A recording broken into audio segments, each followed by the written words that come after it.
listening to the BarCode Podcast with your host, Chris Glandon, serving cybersecurity straight up with no chaser.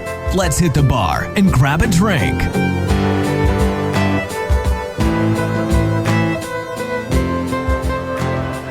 Yo, Tony, how's it going? Man, just staying busy. 'Tis the season. Oh, yeah. Speaking of that, I got a new holiday drink you should try. All right, what you got? We call it the Blitzen. We're doing 1 ounce of cinnamon whiskey, 1 ounce of rum chata, 1 ounce of Kahlua. Shake it, pour over some ice. You should rim your cup with some Cinnamon Toast Crunch cereal. Take it back to the 90s. Let me know what you think, man. Man, there's no other bar catching you with that one. You slayed it. Dude, that is the bad dad joke of the year right there, bro. Hey, Alex, what's happening? Hey, Tony. Let me get a sidecar. Hold the damn sugar. I don't want it to be sweet. You got it, man. Hang on. Hey, Chris. I didn't know you were a regular here. Hey, Alex. Yeah, man. How you holding up? Yeah, I'm good, man. Surviving, during Corona and the pandemic. Got my daughter off of TikTok today, but she's still addicted to Facebook. So, who knows what information they're keeping on us these days. I think it's totally a trap for kids. I know the feeling. If we only had a way to control what they control. Oh, look who just crept in. I think I know who that is. Yeah, he's a regular. Been coming here for a long time. We should go catch up with him. Yeah, I agree. Yeah, I'll be here a while. Cool, let's do it.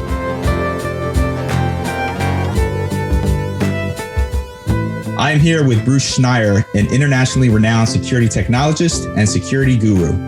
He's the author of over 12 books, including his latest, We Have Root, as well as hundreds of articles, essays, and academic papers. His influential newsletter, Cryptogram, and his blog, Schneier on Security, are read by over 250,000 people. He's testified before Congress, is a frequent guest on TV and radio, has served on several government committees, and is regularly quoted in the press. Bruce, thank you, and welcome to BarCode Podcast. Yeah, nice to be here, I guess, virtually, since we can actually be anywhere.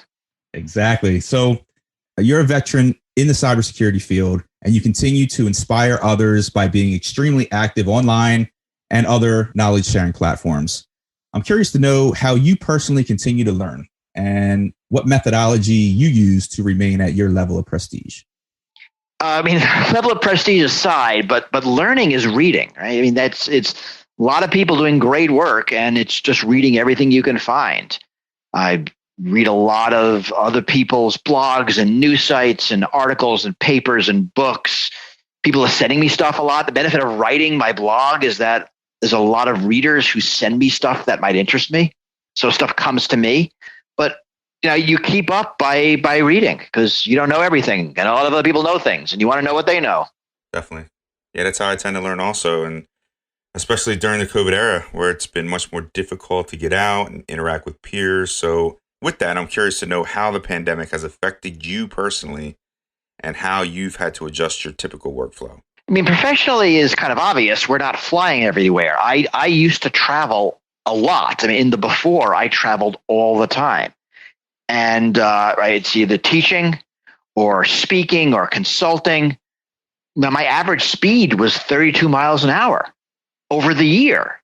And it dropped to less than 1. It dropped to driving speed. I guess less because I'm sleeping too. So it really did affect the way I work, really affect the way I live my life, because I spent a lot of time on airplanes. And that was the big thing.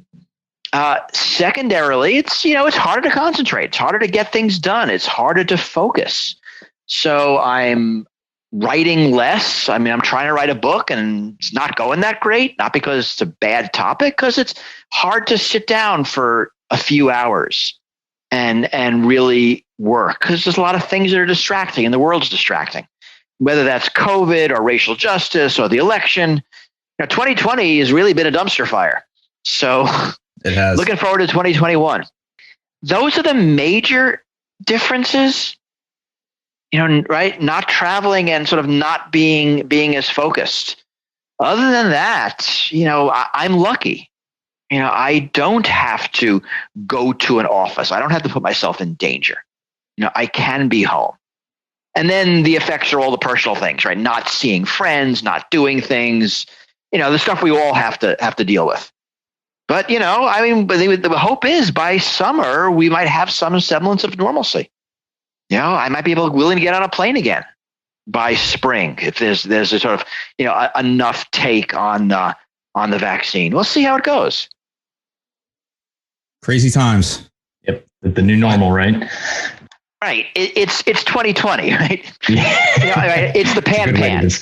And, we're just living through the pan. It's sort of bizarre thinking about this sort of break in your life and in the way we work and the way we play and the way we do everything. But yeah, 2020 is going to be a year for history books. Definitely. FireEye just got hacked.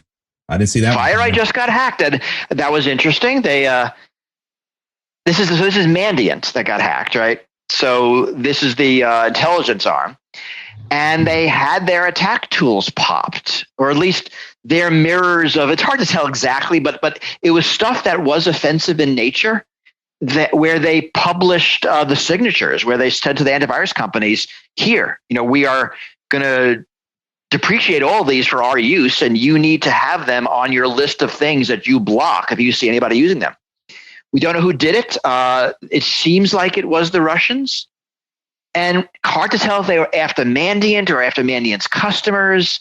Still a bunch we don't know, but that it was interesting to see. And there's a lot of detail there. And I think we'll learn. Kevin Mandy is, I think, really good about being public about this. So I don't think he's going to hide stuff. He already pulled the Band-Aid off and said, we were hacked. This is a big deal. Right? Everything else is going to be positive. So I think we'll get more details. A lot we don't know. Absolutely. I think the transparency is really important to that event. Oh yeah. Right? I mean, trust is what that company has. Absolutely. We just don't want that coming out, right? Where you didn't say it. Yeah. Being leaked through the press or some other method of dissemination. Yep. Absolutely. You actually got a little blurry on your camera. I don't know. I don't know what it is. Sometimes you go in and out of focus. We're all living on Zoom these days, so we just forgot to make it work.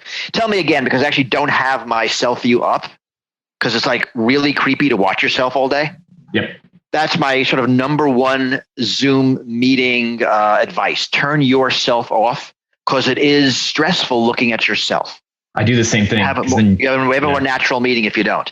So. Second piece of advice I'll give everybody for Zoom is that now you can move people around. I don't know if you know that.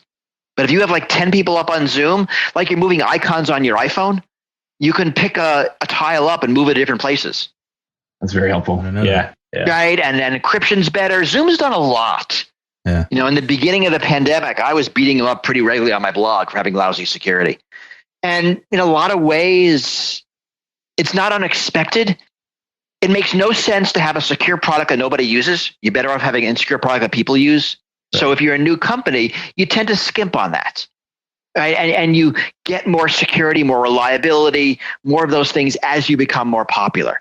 They got pushed into popularity so fast that they really had to scramble to catch up with their security and reliability and usability and all those things. I think they've done a really good job. I've been impressed with them. And to me, they are the most reliable, versatile, useful platform out there. Although I will give a shout out to Gather. It's a way to do a virtual party. You have a little icon, you move around a virtual room, and when you're physically near, when your avatar is near someone else's avatar, a video pops up. So it feels like a party. We're trying to mirror as much as we can of the real world life online. And it's sort of amazing that we're doing things we never would have imagined we would be doing a year ago. Telemedicine, telepsychology, teleteaching, this, that. And security and reliability and all those things are catching up. Have you done any of the virtual conferences yet?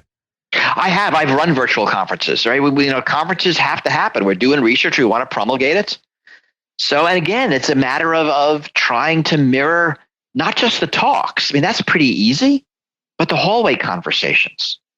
Mm-hmm. So I ran a conference where when it was the break time, we would put people into random breakout rooms in Zoom, 5 people, to mirror. You're at a table, you're just talking to some colleagues, and you see what's going on. And so you really do want to try to mirror all those things. Definitely. So, Bruce, I'm sure you saw the IBM X-Force report on cyber attackers targeting the COVID-19 cold chain, which is vital in delivering the vaccine and properly storing it at safe temperatures. What is your view on this? And then also, what other attack vectors do you see going forward within the COVID-19 cold chain specifically? I'm not sure about that cold chain attack and what that meant. I mean, certainly we are seeing nation states go after the research.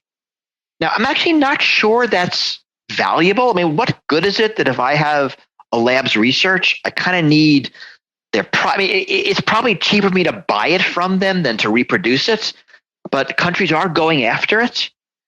I don't know about the cold chain in particular. That was weird to me, and I couldn't tell if that was part of a bigger operation. Again, we don't know what's going on. I do see it as an intelligence target. I was on a Zoom with someone who works for a major healthcare company as the CISO, and she was talking about the attack she's seen against COVID-related research, just pretty much constantly. So countries are trying to get an upper hand here. I mean, this is stuff that is very much sort of above our pay grade. Right? This is nation state stuff. This isn't cybercrime. This isn't ransomware. This isn't a virus. This is some government going after your stuff. Right? And it's really hard to defend against that because they just have a bigger budget than you do. But yes, it is a thing, and it's probably going to be a thing moving forward. It's probably not going to go away because this research is valuable. And that security should really fit into the security framework. There's no vaccine security evolving. I think that all needs to be in place already. I'm just curious to get your take on that. Yeah, the biosecurity is going to be interesting to watch. I mean, a lot of it is reliability. I mean, the reason we spend so much time testing and verifying before we approve a vaccine is the cost of getting it wrong is enormous. I mean, not only do people have a false sense of security, the virus itself might be harmful, and the loss of public confidence when the next vaccine shows up is very expensive. I mean, already we're in a country where you're probably going to have a third of the people who don't want the vaccine. And that's kind of insane. I remember reading an article just last week, I guess in the 1960s, I forget the year, Elvis Presley got the first polio vaccine on television. Right? So where are those spokespeople for today's generations who are going to go on, I guess, YouTube now and get the vaccine in public? You're absolutely right. And I think previous presidents, right, have announced that they would take the vaccine first. So Obama, Bush, and Clinton came out saying, they would be the public spokesperson to take. And that's good. So we got people in both parties, but I kind of want Taylor Swift to do it. Right. Right. I mean, I want Ted Nugent to do it. Right. I want icons for pretty much every political group to do it. I want the Pope to do it. Absolutely. Right. I mean, the more people that people trust do it, the more trustworthy it'll be. And this is very much a public hygiene issue, right? I am safer if you take the vaccine. Or you are safer if I take the vaccine. So that's what we want. Yeah, no, absolutely. I agree with that completely. The more public facing they make that, the easier it'll be for everyone else to follow suit. So continuing down the political path, I'm interested in your thoughts regarding cybersecurity efforts within the upcoming Biden administration. Do you think cyber threat detection will become a top priority? So it's hard to know, right? Cybersecurity is a priority, but it's hard to know. I mean, these are the 1,000 priorities right now. I mean, we got to sort of fix everything. So I don't know where this will land. I'm part of a group that the Aspen Institute runs, the Aspen Cybersecurity Group. And we meet a few times a year, and it's a really good group of government, industry, academic, weirdos like me who come together on cybersecurity issues. And we just published a report, a 70-page report, which is basically is called a National Cybersecurity Agenda for resilient digital infrastructure. Basically, these are the things we want the new administration to do now. There's a lot of things we could do. Here's some things that are really important right now. So I'll give you our list, and there's a lot of detail. It's a big report. Education, workforce development, right? Fill that cybersecurity skills gap. Public core resilience, right? We need our basic infrastructure, internet infrastructure, to be more resilient. Supply chain security. I mean, whether it's Huawei or TikTok or Kaspersky, how do we secure or cheap imported Internet of Things crap? How do we make sure that stuff is secure? Measuring cybersecurity. We have a huge problem in not even be able to measure what we got. And then operational collaboration. How do we get a collaboration between industry and government, industry and industry, academia and everybody else? A lot of silos. How do we get those all cooperating? Those are the 5 areas we came up with. I mean, there's probably 15 more we can go into, but we said these are the top things that and we wrote it not knowing who would win the election, that you, new administration, need to deal with. So that's my list right now. How optimistic am I? Man, maybe. We'll see. Yeah, I hear they're looking for someone to run CISA. I hear they're looking for someone to run CISA. I don't like being in charge. Actually, I don't like authority in general. I'm bad. I'm just bad at authority. I don't want to. I'm not just like being someone above me. I don't like having authority. I just don't. Yeah. I like being a free agent. It's more fun. I got you. Plus, who wants to live in DC? Yeah, Alex is close. Yep, I'm actually out of Maryland. So I used to live in DC. Okay, I do have a follow-up question to that since we went down the CISA route. So how do you feel about CISA kind of taking the role and Chris Krebs specifically for the misinformation, campaign that I guess, if you want to call it that he took upon himself to inform the public on? Well, someone had to do it. I mean, we really don't have a real clean civilian cybersecurity organization like some other countries do. CISA seems to be moving into that role, and that's not a bad place. I would prefer it under NIST than DHS, but maybe DHS is NIST under DHS. I don't even know how those things work anymore. I want it more civilian, but he did a good job, and CISA is turning into a good organization, like coming kind of out of nowhere. So, it's got to be somewhere. So it's as good a place as any. You don't want the NSA doing it. You don't want Cyber Command doing it. So that's better. Right. And I guess to that point, my follow-up question would be, where do you think, that misinformation falls in on the list of priorities? Should something be established, right, to battle that? Well, the question asked is what should that thing be? Right. Because as you start digging into this topic, and the people do a lot more work than I do on misinformation, it is extremely hard. I mean, you just can't publish the truth and say, well, we've solved misinformation. Because those who believe what you published, you didn't need to help them, and those who you need to help didn't believe what you published. Right. So there's very deep things about trust and how information spreads, and I think a lot of it's going to come down to regulating the tech monopolies. The whether we should burn democracy down in the interest of short-term corporate profits kind of seems like an obvious no, but there's really no mechanism to turn that no into action. Because in our society, near-term corporate profits are the thing that runs everything. Even things that have no business being run by near-term corporate profits. So, it's going to take a lot of work, and it's hard to figure out how we're going to get from here to there. And it's not something I study in the level of detail that others do. So I hesitate to jump in and say, well, here's how to fix it. So I do want to hit on the decentralization of the internet and, your thoughts on if it will ever happen. And if you believe it will, what hurdles do we need to overcome that exist today to get to that point? Well, I mean, ever's a long time. So I think it will happen because it's really the only way to move forward. The generative nature of the internet is vital and something that we all benefit from. And again, having it captured for near-term corporate profits of some companies that happen to be the monopolies right now, it kind of makes no sense. There is right now jockeying going on in the FCC.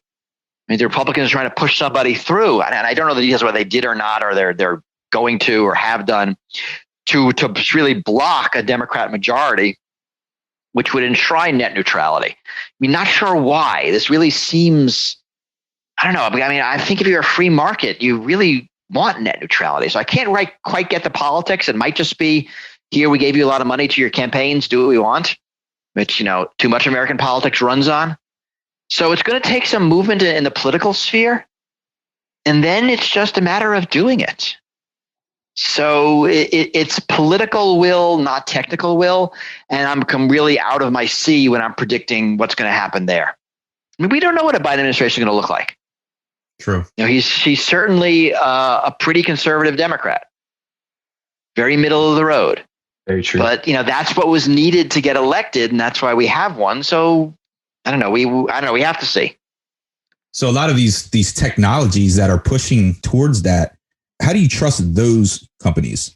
And along the lines of more, I guess, anonymization and privacy. So, you have DuckDuckGo for one. You have U.com, which I just read about the other day. That's right. They're just getting funding, and they're going to be a Google competitor. I mean, I don't know who invested in it. I'm going to compete against Google, but that's a risky bet. Salesforce, Salesforce yeah. Leadership. So right. So a good pedigree, but still a risky bet.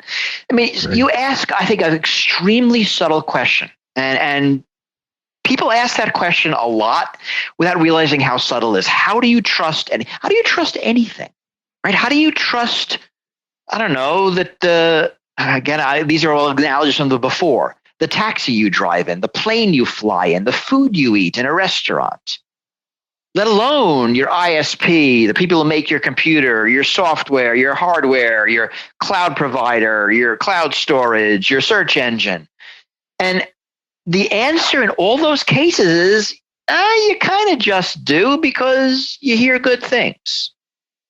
It's never the case that you go to the airplane and say, before I get on, I'm going to look at the engine. I'm going to check the maintenance log. Show me the training certificates of the pilot. Right? You never do that. And it's worth thinking about why. And it's because, a couple of things. You kind of know in your mind that the airline you're flying and the airlines in general crash pretty much never. So you kind of trust, in my case, it's Delta. I live in Minneapolis. Delta has a monopoly. Right? I trust Delta Airlines. I trust the government regulations, right? The FAA on aircraft maintenance and aircraft design, even with the 737 MAX problem, right? I still trust it. I trust their rules on, pilot rest and pilot training, without even really knowing what they are. And that is a very soft, social, non-technical, non-deterministic system of trust. And that's pretty much how they all work. Right? How do you pick a VPN? You kind of pick it at random. And how do you pick a search engine? How do you pick a cloud provider, an ISP? All those things. You know what your friends do. You know what you read. You kind of make a guess. How do you pick a doctor? How do you pick an attorney and a tax accountant? So again and again and again. And I think that's really interesting.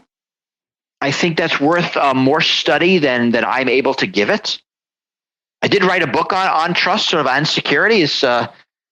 Maybe it's about 6 years old now, the great name of Liars and Outliers. And this is really about the sociology of trust and how security systems fall into the mix.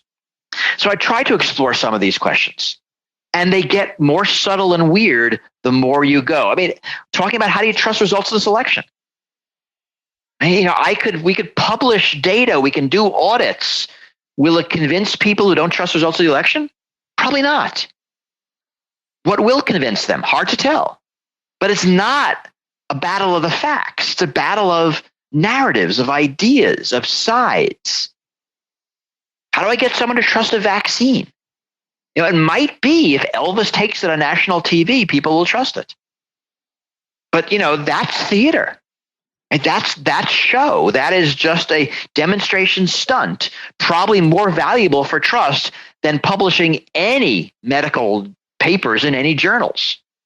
Yeah, no, I absolutely agree. Inherent trust is a very interesting topic. So I I agree with you on many levels from the trust side of things. It is an extremely subtle question, and especially in regards to the election, right?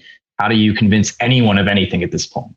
Right. I think is, especially now that you can find a news source that supports your narrative. Right. Or even a news source, a Reddit group, right? A Facebook group. You can find whatever weird thing you believe. The flat earthers have found each other, and it makes them like more convinced, not less. And they've got little scientific experiments that prove the earth is flat. I mean, they've got math, they've got calculus, they've got evidence. And if I can't convince flat earthers, I mean, I have no hope with people who think the vaccine's bad. Yeah. It is a very interesting way to broach the subject with flat earth being the comparison. I do think that it is an extreme, but no, to your point, they've all found each other, right? They all have a sounding board. They all have a group of people that agree with their views. And how do you convince then the tribe, right, of anything? Yeah. That's right. I mean, if you're a million, if you're one in a million, there's like a group of 100 and something people just like you, and you're going to find them. And I think, that is the internet has prolificated that, right? I mean, that has allowed those views to, disseminate throughout society. So, is it a good thing? Is it a bad thing? I'm honestly indifferent to it most times. I subscribe to the opinion that maybe not everyone should be as vocal as they are, but that is the world we live in, right? It is the world we live in. But this is a world we choose to live in, right? We have decided that the value of free speech is greater than the problems of false speech. And we do that for a real good reason. I mean, it's easy to say that speaker is bad and shouldn't be allowed to speak because they're speaking nonsense. But then you have to step back and say, who gets to make that decision? Right. And what if it's someone you don't like making that decision? Once you have decided there are tiers of speech, and some are more valuable, more socially acceptable, more true, now you have to step back and say, well, who's making that determination? And why do we trust them to do it?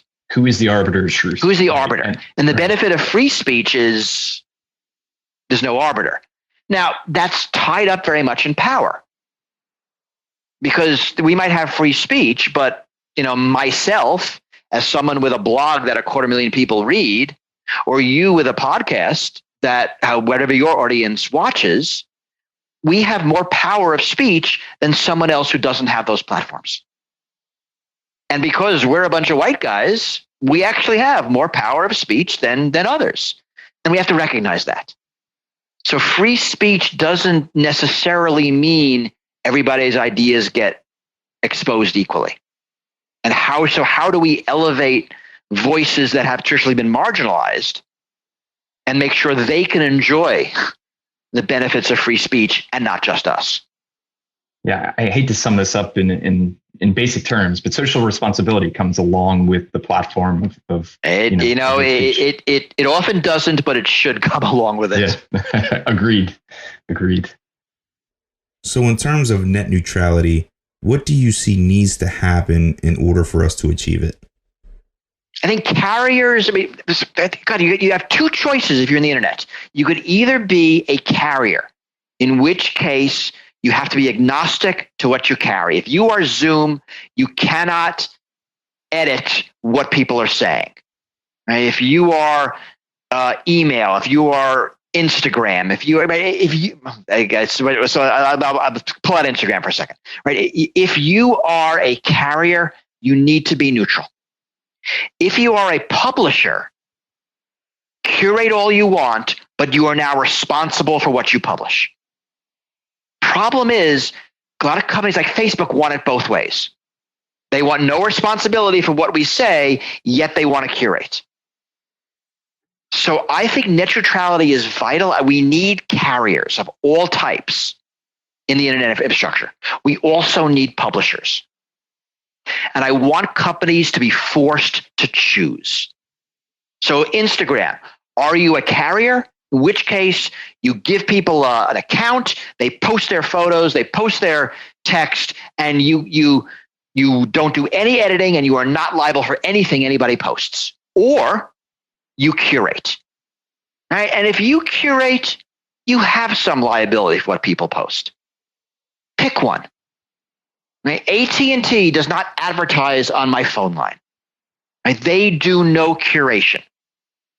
If AT&T wanted to advertise on my phone line, it's a different sort of animal.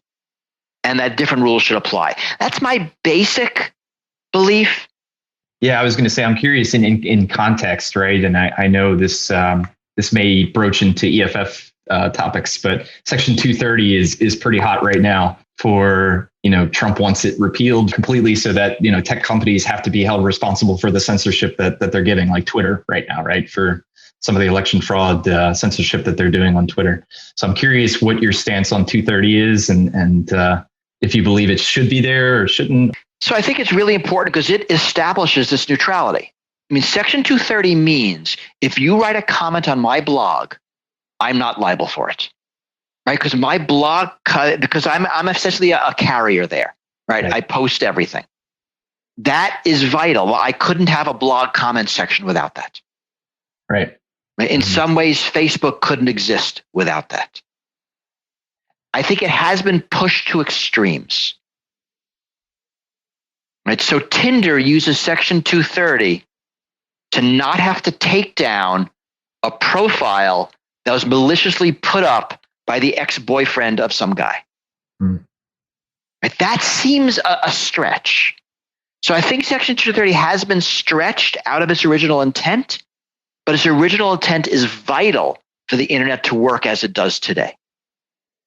But otherwise, everyone has to be like you, like this podcast, where you record it, and if I say something crazy, you edit it out because you don't want to be liable for what I say, and you are because it's your podcast. It's really different from the comment section, right? Sort of under the episode. Absolutely. So I think we need a conversation about 230, get it back to its original roots, but I think repealing it would be a freaking disaster for so many things on the internet. It would break the internet that we know. Absolutely. So I'm gonna switch gears here and actually ask you about Inrupt. So Chris and I have been talking over the past few days again about decentralization, kind of what people are calling, if you will, buzzwordy Web 3.0. The decentralization of internet and kind of the proliferation of big tech companies, Google, Amazon, Facebook, kind of owning everything at this point. Which this is my opinion. The idea of the internet was originally to be decentralized, and everything just kind of moved this way as it went to a service model, right? I think things naturally centralize, and we just have to constantly fight it. And it's not just a service model; it's not just the cloud. I mean, I think we had centralization before that, and we just have waves of centralization. Right. So I'm involved in Inrupt. What Inrupt is a commercialization of Solid.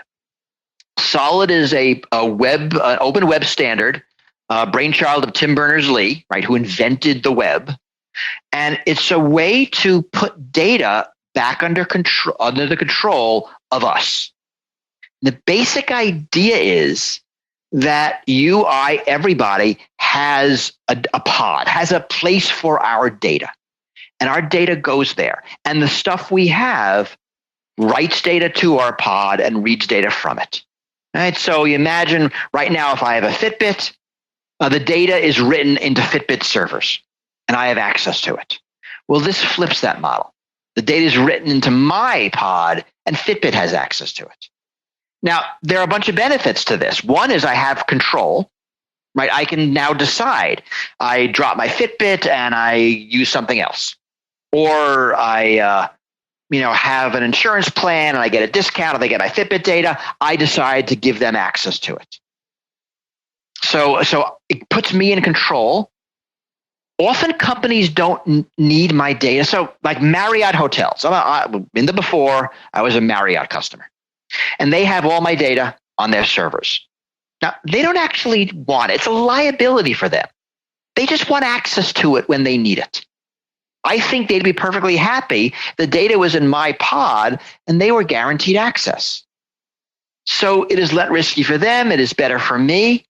And then it allows all of these third-party data aggregation apps. If I wanted to have a program that looked at my Fitbit data, I don't know, and married it with my Marriott hotel data and the data from my refrigerator and my medical data and figured out, health plans for me when I was traveling. I just made that up. Because all the data is in my pod, I can do that. So suddenly your data is generative.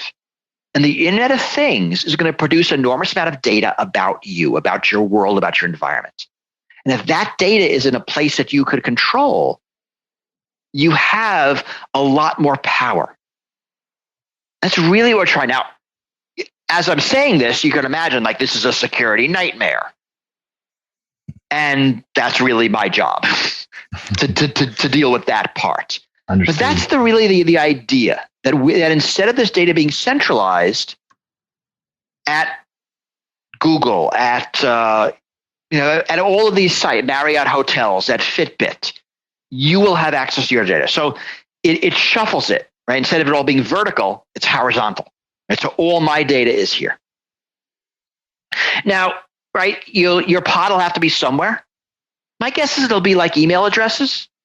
And you could run your own email server if you want. You probably don't. You probably have your email hosted at Google or Apple or somebody else. And they'll probably host your pod as well.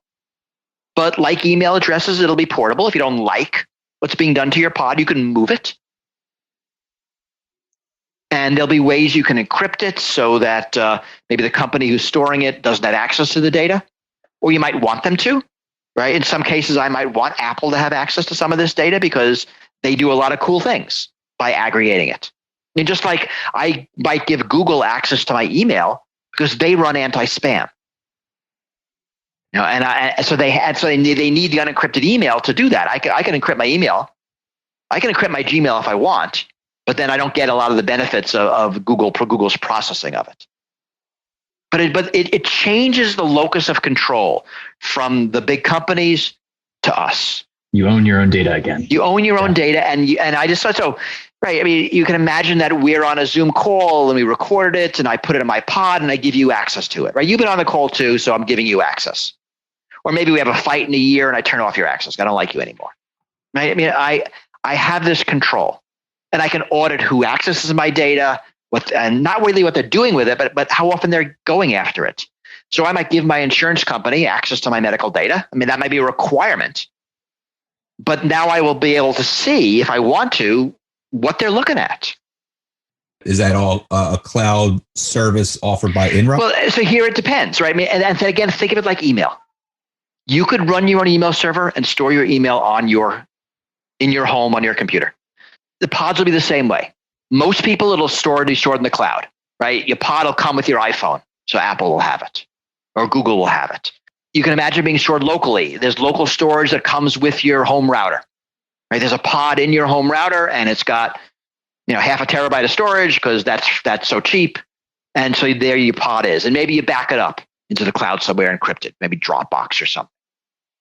So I'm making this up. It's a very flexible standard, and then we get to decide how it's implemented. I mean, this is Tim Berners-Lee. He's a surprising visionary, but he's really thinking very generally.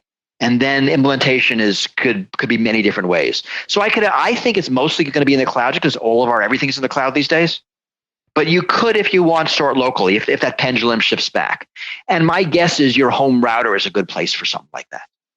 Agreed, especially from a usability standpoint. I think that would make the most sense, right? Right, because it's there, it's going to work automatically. Right. All the devices in your home, so your refrigerator, your thermostat, your exercise machine, all your Internet of Things nonsense will write to that pod. You'll keep your photos there. It could be internally facing and externally facing because it's at the boundary of your network. Right, so I take photos for Christmas, pretend it's a year when people are over, so it's a different year than this year. Right, and I would put them in my pod, and I'd give access to my whole family. Right. So I guess I have two kind of follow-up questions for the Inrupt stuff. One would be, how are you going to get the companies to sign on to use the pod infrastructure? This is why I joined the company, because normally that's a great question, because nobody is going to sign on something like this, because why would you? Right. But you don't have to sign on to the vision to use the data structure. and the data structure itself is valuable. So even if you're not going to, so we have pilots with some big names, and I know the names, but I forget which names are public, so I'm afraid to say any of them. But they are using, what they're saying is, well, we're going to use this pod, but we're going to keep the pod. We're not giving the customers the pod, we're going to keep it. That's fine. It starts the process. They're using the data structure. The pods are movable. The pods can be virtual. They can be combined. It'll all work seamlessly for the user. But that gets the data structure seeded. And once the data structure is seeded, you'll have, I think, smaller companies signing on because it's benefit. A big company like Facebook, will be the last to use pods, right? Google will be the last to use pods, but that Google competitor, more likely to. Right, so you're going to have these single-use pods, these single entity pods first, then opened up to some smaller users, and then opened up to bigger ones. That's probably the way it's going to flow. And it's that kind of usage flow that makes this possible. Right? The data structure is really flexible and really valuable, even if you don't give a user a pod where he puts everything. No, I really, really enjoy that answer because I wasn't sure from the adoption standpoint how it was going about. And that's always the hard part, right? I mean, this is something that works best when everyone's using it. So how do I have a chicken and egg problem? Yep, exactly. So that kind of leads into my next question. And Chris and I have talked about this a couple of times. He told me that you weren't exactly a fan of blockchain or blockchain for decentralizing applications across the board. One of the ones that I've used was called Blockstack. There's different efforts out there, right, from a decentralization standpoint. Can you talk about how, Inrupt is different from blockchain and what maybe the advantages or disadvantages are? Inrupt has nothing to do with blockchain. Right? Blockchain is a particular technology, which I will say has absolutely no use at all, ever, for anything. I guess they're both data structures. Is kind of, the same, but right? The data structure isn't the blockchain, right? The data structure is a Merkle tree. Okay. And if you need a Merkle tree, use a Merkle tree. It's nothing to do with blockchain. I guess blockchains use Merkle trees, but Merkle trees are separate. I've written, you just type Bruce Schneier blockchain into Google, or I guess the new search engine, which will be Google's competitor. And you'll see, I wrote an essay in Wired a couple of years ago, which goes through and it goes back to trust, back to one of our original topics. This notion that blockchain is trustless is complete and total nonsense. And understanding how trust flows, you quickly realize that whenever you see a blockchain application, the blockchain part actually doesn't provide any value. It's just the application. So, and this isn't a fringe view. I mean, pretty much everybody in computer security says this about blockchain. It's dumb. And it's just a bunch of, small libertarian crypto bros that kind of like it because it's kind of sticking to the man stuff. But I think the fad's going to go away soon. Do you think, with cryptocurrency, that it was more of the application taking advantage of blockchain versus blockchain emerging as a technology stack? No, I mean, people like Bitcoin because it's not backed by, it's very political. And that's the only reason and why do people trust Bitcoin? Not because of the math, because their friends trust Bitcoin. Right? Why do they trust a wallet? All the wallets get hacked. Why do they trust an exchange? The exchanges get hacked because of what they read of friends and the system. It's not trust in the technology. So I think Bitcoin and blockchain in general is part of this sort of anti-government movement. This idea that we don't need governments, which of course is nonsense. You all need government. You might not like it, but you do. And the fact that all the blockchains are failing because of governance problems shows you that you need government and governance. So, and I think whenever you see a blockchain application, it has never been the case that someone says, "Oh, I have this problem. Oh, wait, blockchain can solve it." They go the other way. They say, "I have this blockchain. What can I do with it?" And that's why you see things like blockchain voting, which is like the dumbest of dumb ideas. So, Bruce, I can do the standard endorsements here. You got your blog. You're active on Twitter. Although any other projects, research. So I'm not active on Twitter. I have right. I have my blog and I have a bot that tweets my blog posts. Got it. Right. I have a blog and I have a Facebook page that post links to my blog. I'm not on any social media. Got it. So put this all together. I don't even have access to these accounts. So I am extremely old school. I have a blog, Schneier on security, Schneier.com. I have an email address, and that's how I interact with the world. So I'm not on any social media, which makes me a freak, but highly productive. Yeah, I'd like to get to that point. It's tough though. It is tough. And I think not being on Facebook affects your social life. Actually, when we had social lives, it affected your social life. Right. But it's a huge time sink. And I'm just not willing to do it. But again, that makes me a freak. I get that. All right. So I just overheard that it's last call at the bar. So I have one last question for you before you leave. If you've opened a cybersecurity themed bar, what would the name be and what would your signature drink be called? So I don't know if you know, but I actually spend a lot of time in craft cocktails. I did not know that. Yeah. So I ran a conference in Cambridge a few years ago. And I don't know if you know Back Bar. It's a really good bar in Cambridge. No. They had a sister bar called Ames Street Deli, maybe. Anyway, they had it upstairs. Colleague friend of mine ran it, and he did a whole bunch of crypto themed drinks for my conference. I don't remember the names of them.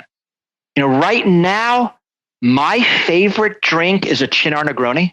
Nice. So Negroni, sub Chinar for the Campari. It's a really good drink. So I will suggest that. In a sour right now, my favorite is something called a Triple Crown. I forget who invented it, but it's basically a whiskey sour with grapefruit liqueur. It's a phenomenally good drink. So look that. A Serious Eats has the recipe. Nice. I tend not to like cutesy drink names. I will not order drinks if the name is too dumb, which is probably kind of dumb of me. But I don't like dumb cutesy drink names, and I don't know what that. So I think a lot about my drink list. I'll have cocktail parties at home. Back when I used to be able to have parties at home, where I'd come up with a cocktail menu, 10 or 12 drinks, and mix drinks all night for my friends. So I like making menus and making balanced, interesting menus. I don't really think about naming stuff. I'm good at naming books, but I don't name drinks. But I do pay a lot of attention to the names, especially. What about the cybersecurity theme bar? Could you name that? I have no idea. Right? I mean, the coolest bar with a security theme. Well, there are two I can think of. One is, of course, PDT in New York, which you'd enter through a phone booth at a hot dog stand in the East Village. And that is literally how you got into the bar. You'd go into the phone booth, close the door, pick up the receiver, say who you were, and then the secret door on the other side of the phone booth would open and you'd go into the bar. Then there was a bar in London, one of my favorite bars in London. It was a secret bar upstairs from another bar. And if you were there enough, they gave you a key to it. And here I am, like living in Minneapolis. I'm flying to London. I get a key to the secret bar in the upstairs of another bar in London. That was kind of neat. And the bar upstairs is called Jub Jub Room. And I'm forgetting the name of the downstairs bar. I haven't been to London recently. It's a fun question. And if you gave me 24 hours notice, I would have had an answer for you. But cold, I'm not able to do it. Fair enough. No, that's the news we're looking for, though, is the secret bars and how to get into them. So yeah, we in Minneapolis had one in the before. I hope it's still open when we all get back into bars, called Volstead's Emporium. And it was like a round back and this seedy alley and this steel door downstairs, this rickety staircase, then open door. There's this beautiful old bar inside. They had a secret room. I used to have birthday parties in there. Yeah, we're actually in a speakeasy right now. This is how I'm noticing your bar back there, and I've been looking to see what's written on the chalkboard, and what the bottles are. I see a nice Amara collection behind your ear. Yeah. But yeah, I think, Bruce, we're going to add some of the drinks you mentioned on the chalkboard. Those sound awesome. All right, you send me an email. I'll send you recipes. Will do, Bruce. Hey, I appreciate your time. Thanks for joining us. Thanks so much. Thanks for having me. It's fun. Absolutely.